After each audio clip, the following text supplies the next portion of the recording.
Yeah, I mean, getting injured, you think of getting injured and it typically is a, 4 to 6 kind of injury, but mine ended up being like a 4 to 6 month injury. So it was a lot of work involved, way more than I ever anticipated, to be honest with you. You kind of hear about, knee surgeries and, some people get back on a bike in 2.5, 3 months. The doctor and the surgeon that took care of my knee, a lot of the timeline and everything that he was telling me, honestly, I thought it was crazy because of some of my friends that have made it back, within like 2 months earlier than what he was kind of predicting for me.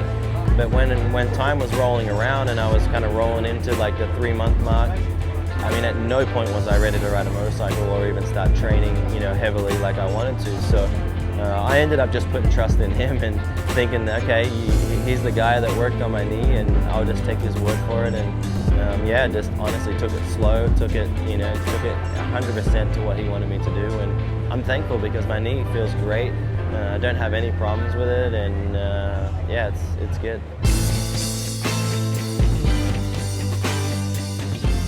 Monster Cup was tough. I mean, it's Vegas, it's a crazy race. We had a whole new bike. I'd been off the bike 8.5 months away from racing, so there was a lot to take on and a lot to take in and a lot to learn. Pretty much as soon as the first race, practice should I say, was over, I knew that winning was somewhat out of the question. So being a team owner, you can call the shots a little bit, and I just shifted all the focus 100% towards testing and racing conditions. So every time out on the track, something was a little different, and I felt that as the weekend went on, I learned a little more about the bike and some of the new parts that we have to work with. My speed and pace was about where I thought it was going to be, which wasn't too far off. It was off far enough that I wasn't, really competitive for the win, but I kind of went in knowing that. So it wasn't like I left there disappointed or, kind of searching. I think that these Aussie races are going to be awesome for me for A1. I haven't really been feeling amazing on the bike for one reason or another. I think taking 9 months off, spending a lot of time on the race team, and then also a whole new bike that was completely, different than the last one. I think that combination of that is kind of put me in a position where I haven't been, as comfortable as what I need to be.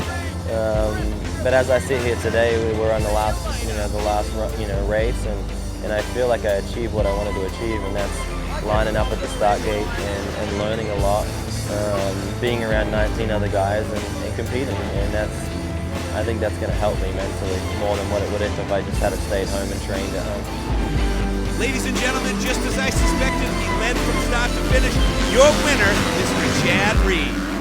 The field I don't really think about the field too much. I mean, it's no different than any other year. I've lined up on the start line with, Carmichael, James, Ezra Last, Mike LaRocco, all the old dogs that everybody looked up as washed up. But I mean, these guys were my heroes, and some of these younger kids, sure, they're fast, but it's 17 races in 18 weeks, and we'll see how it all kind of lays out in May.